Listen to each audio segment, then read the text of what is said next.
So earlier today I went on a walk around the neighborhood and I was looking for making a map of things that are red. And the software I used is called TerraPad Lite, which is free.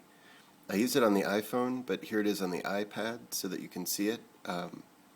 And this is how it works. It worked really well for me. It's got this circle interface, which that button zooms in on where you are, where it thinks you are.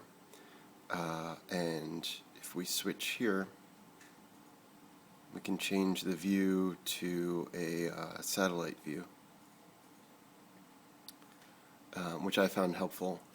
And what it does is it allows you to be very precise about recording your observations in the form of points. So the first thing I found was somewhere's around over here.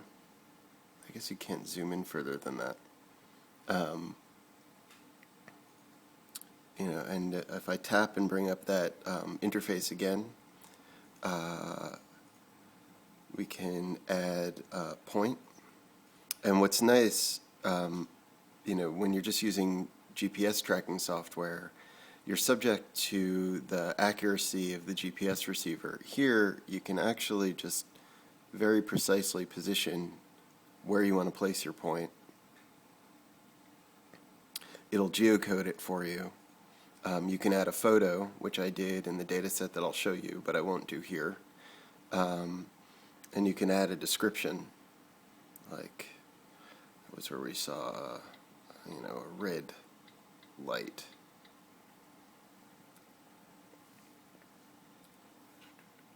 So then when you have a bunch of features that have been saved, what you can do is you can, and this works even in the free version, is you can export it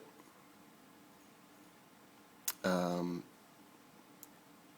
a KML file.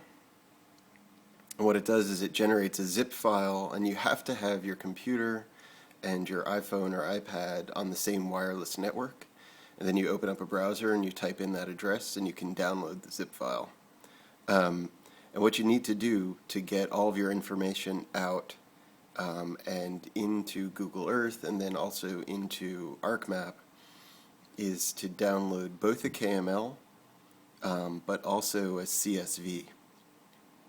The KML file will have all the location information, and the CSV file will have all the other information that you typed in, like description, notes.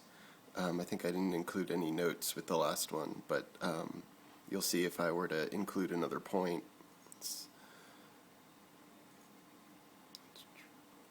I could say, I think I saw that red bike, over there. You could call it red bike. And then text, and this can be longer text. This is, where I saw the bike. Done. Right. And so you need both the KML, which is a Google Earth file, and the CSV, and in a later video I'll show how to take that information and bring them both into ArcMap. This is only one software that you can use, but since it's what I used, I'm providing this as a demonstration so you can see where my files came from.